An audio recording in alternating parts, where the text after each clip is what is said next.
The ice-covered road snow slammed against the windshield as if the night itself was trying to bury her alive. Sabrina gripped the steering wheel tightly, knuckles white, eyes wide with panic. She was 7 months pregnant and very much alone, lost, on a remote mountain road in upstate New York. Her black SUV groaned under the pressure of the icy slope. The GPS had stopped working an hour ago. Her phone showed no signal. Her breath quickened as the tires skidded. She yanked the wheel. The vehicle spun, slid toward the edge. Then, crash! The SUV slammed into a snowbank. The airbags exploded. Sabrina screamed. Her vision blurred. Cold air seeped through a crack in the passenger side window. She touched her stomach. The baby kicked. She was still alive, but how long would that last? She tried opening the door. It jammed, tried again. Nothing. Pain shot through her hip. She winced. Panic rose like a wave. That's when she saw the figure. A man, walking in the blizzard. No jacket, just a worn hoodie and jeans, trudging through. The snow like he belonged to the storm. He stopped in front of her window. Their eyes met. She recoiled. He looked young, maybe 19 or 20. Wet hair clung to his forehead. His face was red from the cold, but his eyes were alert, focused. Then he mouthed, "Are you okay?" She hesitated. Her billionaire husband had warned her about the world outside their guarded mansion. Don't trust strangers. Don't talk to anyone on the road. But what choice did she have? She nodded weakly. The stranger ran to the other side and began kicking at the snow around. The jammed door. It took 5 full minutes, then a crack, and the door opened with a metallic groan. "Can you walk?" he asked, voice low but firm. I don't know," she said. "I think my hip—" He didn't wait. He scooped her into his arms, surprisingly, strong for his lean build, and began walking. "Where are you taking me?" she asked. "There's an old ranger station 2 miles west. It's abandoned, but it's shelter." 2 miles? She gasped. "In this storm?" He didn't answer, just kept walking. They reached the cabin after what felt like hours. It was a tiny wooden structure, windows frosted over, but it was real. He kicked the door in. Inside, it was cold and dark, but dry. He placed her gently on a pile of old blankets and used a rusted fire starter to light a fire in the stone hearth. Only then did she get a proper look at him.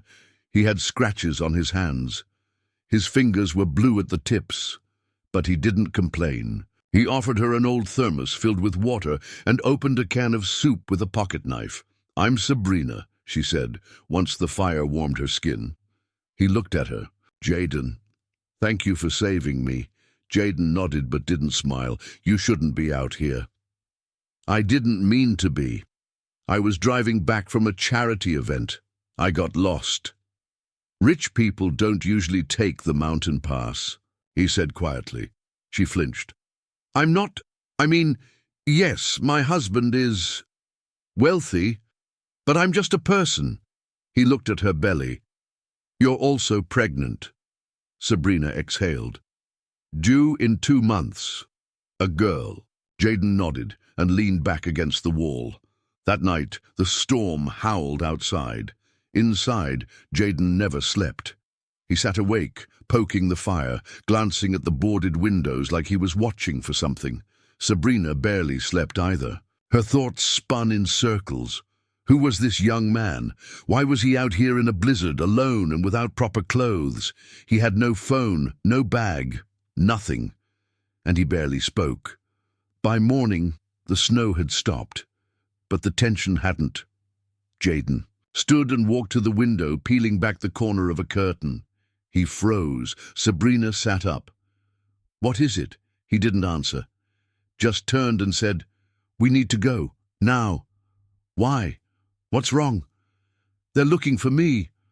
"Who is?" He grabbed a faded backpack from the corner and shoved in a can of beans and the fire starter. "Jaden," she said firmly, "tell me what's going on." He finally looked at her. "I didn't mean to be in that car. I was just trying to get away from a place, a person. Something went wrong. Now they think I did something I didn't. Sabrina stared. "Are you saying you're on the run?" He didn't answer. They left the cabin before noon. Snow crunched underfoot as Jaden helped her walk down the mountain trail. Every few minutes he'd stop and listen, like he expected someone to appear from the trees. Then Sabrina heard it too. A helicopter. She looked up. "They're searching." Jaden's jaw tightened. "Not for you." Her heart pounded. Suddenly, Jaden grabbed her and pulled her into the bushes. Seconds later, a snowmobile passed by. 2 men in black coats, radios. A crackling. "Jaden," one of them called out, "you can't hide forever." He clenched his fists. Sabrina whispered, "What did you do?" "I didn't do it." "Didn't do what?" But he wouldn't answer. By the time they found another abandoned building, a tool shed near a frozen lake, Sabrina could barely walk. Her hip throbbed. Her baby kicked violently. She collapsed inside. Jaden knelt beside her. "I'm going to find help." "No," she said. "Don't leave me." "I have to. You won't last another night out here." Tears welled up in her eyes. "What if you don't come back?" He hesitated, then gently took her hand. "I promise I'll come back." And then he was gone.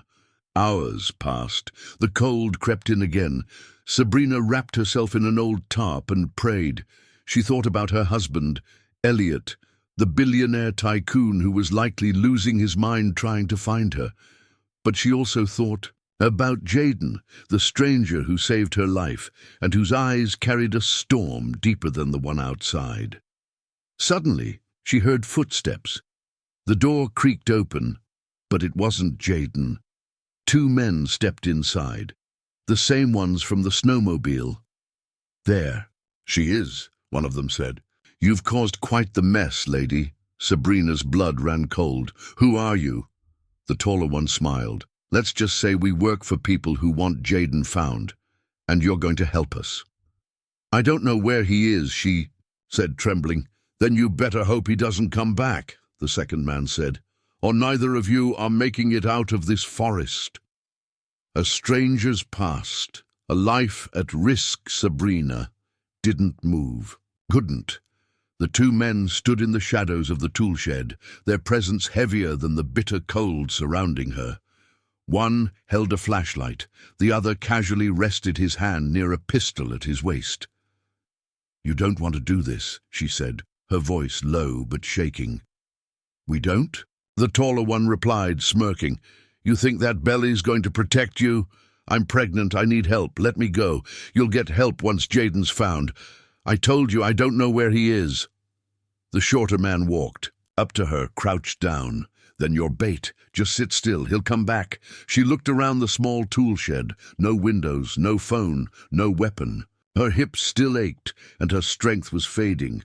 "Who is he to you anyway?" the man asked, narrowing his eyes. "You a friend? A lover? A good Samaritan?" "I met him yesterday," she said truthfully. "He saved my life. He's a criminal." "No," she said. "He's a kid. A scared kid." The taller man snorted. "Kid's capable of murder. You don't know what he's done." Sabrina's stomach turned. "What did he do?" They looked at each other. Silence. Then the taller one said, "You'll find out when it's too late." 20 miles away, a teenage boy with snow-covered hair and blistered hands ran through the woods. Jaden hadn't planned to return to the shed right away. He'd planned to call 911 from a nearby ranger outpost he remembered from a summer job long ago. But when he saw the snowmobile tracks leading toward the lake, he knew. They'd found her. They always found people like him. Always assumed the worst. Never asked questions. He was supposed to disappear. That was the whole point of running away, but Sabrina had trusted him. She was carrying a child. She didn't deserve this. He sprinted harder. Back at the tool shed, Sabrina counted her breaths. One of the men sat near the door, playing with a lighter. The other paced restlessly. She thought of Elliot, her husband, billionaire, powerful, probably launching search drones across the state, but she couldn't rely on him now. He didn't even know she'd taken the back road. He always told her to avoid public events in remote areas. Too many risks, too many eyes. But she was tired of hiding behind gates and glass, tired of being a symbol for charity events instead of a real human being. So she had gone. And now she was here. Her baby kicked again. And that's when she heard it, a crunch, barely audible. Someone stepped outside, then silence. The man by the door stood. "You hear that?" The other drew his pistol. "He's here." Sabrina felt her heart hammer in her chest. The door burst open, and Jaden was already in motion. He moved like instinct, snow in his hair, shirt torn at the sleeve. Holding a heavy metal bar he must have found near the ranger station, he swung it hard. The man with the pistol staggered back. The gun clattered across the floor. The second man lunged. Jaden kicked him in the knee. Sabrina rolled out of the way, crying out as her hip flared in pain. Jaden tackled the taller man, punching him once, twice, until the man stopped moving. The other one grabbed Jaden's leg and tried to pull him down, but Jaden kicked again, then grabbed the pistol. He pointed it. "Don't move." The man froze. Breathing heavily, Jaden stepped back. "Get out!" "You're making a mistake," the man growled. Jaden didn't flinch. "So did your boss, by sending you here." The man stumbled out into the snow. Jaden turned to Sabrina. "Can you walk?" She nodded barely. "I think so." He helped her up, cradling her again. "Where are we going?" she asked. "Somewhere no one finds us until we decide it's safe." They walked through the forest as the sun began to rise, casting a golden glow on the snow-covered branches. Sabrina stared at Jaden's profile. "You said you didn't do it," she whispered. He nodded. "What do they think you did?" Jaden's jaw clenched. He didn't answer immediately. Then finally he said, "They think I killed someone." She stopped walking. "What?" "It wasn't murder," he said. "It wasn't even my fault." They sat near a fallen tree, catching their breath. "My mom worked for a man named Carl Graves. Real estate developer, billionaire type. Owned a lot of land, did shady deals. She cleaned his offices at night. One day she found something. Documents, photos, I don't know. Something big. Next day she was gone." Sabrina felt a chill deeper. Then the snow. Gone? Disappeared. No trace. Cops said she probably left town, but I knew better. So I broke into his house, tried to find anything. "Did you?" He nodded. "I found files on people he bribed, threatened, and pictures of women, some underage, stuff that would destroy him." He swallowed. I called the news. Next thing I know, his security breaks in. There was a fight. One guy fell down the stairs, broke his neck. Oh my God. They blamed me. Carl Graves went public, said I was a disturbed runaway. The story went viral. Cops issued a warrant. I ran. Sabrina covered her mouth. "That's why they're chasing you. They don't care about truth, just power. And you saved me. I didn't plan to, but when I saw your car, I knew I couldn't let you die." They reached an old watchtower by afternoon, long abandoned. Inside were emergency supplies, sleeping bags, even a radio. Jaden helped Sabrina sit down and wrapped her in a blanket. "You need medical help," he said. She nodded. "And so do you." He smiled for the first time. "I've been worse." She touched his hand. "You didn't deserve this. I just wanted people to know what happened to my mom." "I believe you." His eyes met hers. "Thank you." Then, static on the emergency radio. Jaden turned the knob. A voice crackled. "Through. Search continues for missing pregnant wife of tech billionaire Elliot Black. Last seen, vehicle found abandoned. Foul play not ruled out." Jaden glanced at her. Sabrina stared at the radio, then looked outside at the wide, empty forest. "I have to go back," she whispered. "They'll think you hurt me." "Are you sure?" Jaden asked. "They'll blame you no matter what. But if I show up, I can tell them the truth." "What if they don't believe you?" "They'll have to. I'm not just anyone, and I've never lied on camera." Jaden nodded slowly. "All right," he said. "We'll go together." That night Sabrina sat under the stars, wrapped in blankets, thinking about her old life of polished speeches and stiff charity galas, about Elliot and the luxury that came with his name, about Jaden, the fugitive boy with a broken past and a brave heart. She had no idea how the world would react to her story, or to his. But she knew one thing for certain. She owed him her life. But just as dawn approached and they were preparing to head back down the mountain, something happened. Jaden stepped outside to check the path and didn't come back. Sabrina waited 5 minutes, 10. Then she heard it, a shout, then a gunshot. She grabbed the pistol Jaden had kept near the door and hobbled outside. And there, just beyond the trees, she saw them, Jaden on his knees, and a man in a dark coat holding a badge, but pointing a gun. "You're under arrest," the officer barked. "Move and I shoot." Jaden looked up. "I didn't hurt her. She's alive. I don't care." Sabrina stepped out into the open, gun shaking in her hand.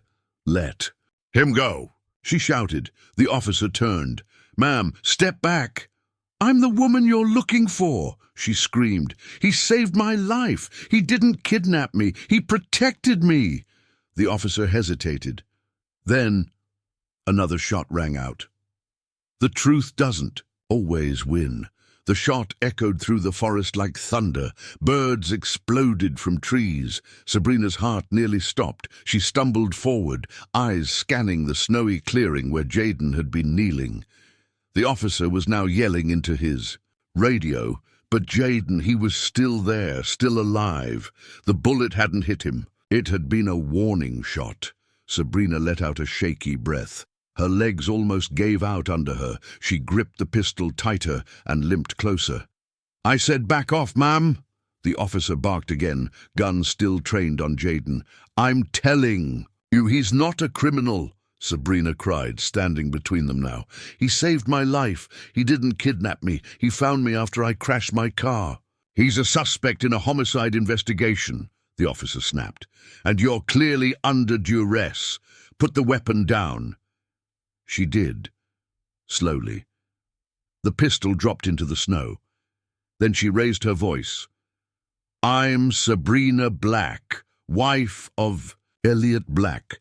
And if you lay one more finger on him, I swear to God, I will sue this department, this county, and the entire state." The officer's face changed. A flash of recognition, then uncertainty. He spoke into his radio again, but quieter. "This time, I need immediate confirmation. She claims she's the black woman. Yes, pregnant. She's standing, she's armed, no longer holding it." Jaden remained kneeling, breathing heavily, eyes darting between Sabrina and the officer. Then, finally, the call ended. The officer lowered his gun. "Backups, en route. Medical too," he said. "You'll both come with me." Sabrina nodded. Good. But she didn't relax. Not even a little. 30 minutes later, a rescue helicopter arrived. Paramedics rushed towards Sabrina, checking her vitals, asking about the baby, gently easing her onto a stretcher. She looked back at Jaden. 2 officers were escorting him toward a separate chopper, cuffs on his wrists. "Wait," she shouted. "Don't take him. He's not dangerous." One paramedic tried to calm her. "Ma'am, please lie back. You've been through a lot. Don't tell me to calm down," she snapped. "That boy saved my life, don't you get it?" But no one answered. The whir of blades grew louder. The trees blurred, the sky tilted, and then everything went black. When Sabrina woke, she was in a white room. Bright, clean, silent. A hospital. Elliot sat in a chair near the window, phone in one hand, worry in his eyes. "Sabrina," he breathed, rushing to her side. She blinked. "The baby?" "Fine," he said. "Perfectly healthy. Doctors say you're incredibly lucky. You both are." Her eyes welled up. "Jaden," Elliot frowned. "Who?" "The boy who saved me. They took him. The police, they think he's some kind of criminal." He gently stroked her hair. "We'll figure it out, okay? Don't stress yourself." "No," she said firmly. "I need to see him. I need to help him. Sabrina, your heart rate." Then get me a lawyer. Elliot paused, slowly nodded, and that's when she knew. He didn't believe her. Not completely. 2 days later, Sabrina sat across from a detective in a glass-walled room. She told them everything. About the crash, the tool shed, the 2 men, Jaden's confession. But by the end of her statement, the detective leaned back and sighed. "Mrs. Black, this is a complicated case. There's a lot you don't know about Jaden Cross." "I know enough," she said. "I know he didn't hurt me. I know he saved me. He's being held without bail. He assaulted 2 private investigators. They were threatening me, maybe. But right now the DA sees him as a dangerous fugitive, and Carl Graves has lawyers, big ones." Sabrina narrowed her eyes. "Graves, that's who he was running from." The detective nodded. "Powerful man, friends in high places. You want advice? Walk away from this. Focus on your baby." "I can't walk away," she said, "because I'm carrying a child. And I want her to grow up in a world where the truth actually matters." Jaden sat alone in a holding cell, staring at the concrete wall, trying not to think. Every part of him ached. But not from the beatings, from disappointment. He had known better than to hope. Sabrina was probably back, in a mansion far from this reality. Maybe she meant what she said, maybe not. Either way, it didn't matter. He was done running, then the door buzzed. A woman in a dark suit stepped inside. Not a cop, not a guard. Jaden Cross? "Yeah? I'm your lawyer, Sabrina Black. You sent me." He stared, stunned. She sat down across from him, opened a file and said, "Let's start by burning this false narrative down." The trial moved faster than anyone expected. Sabrina went public with her story. Press conferences, interviews, TV appearances. She stood in front of cameras with her baby bump and looked America in the eye. "This young man saved my life. And I believe he's innocent." The headlines exploded. "Pregnant billionaire's wife defends alleged fugitive." "Runaway teen or hero? The truth about Jaden Cross." From snowstorm to spotlight, a rescue that changed everything public. Opinion shifted. The media smelled blood. Carl Graves released a statement denying all accusations. His lawyers claimed Jaden was unstable and manipulative. But Sabrina didn't stop. She demanded an investigation into Graves's real estate empire, his missing housekeepers, and his shady financial ties. More women came forward. Former employees, victims.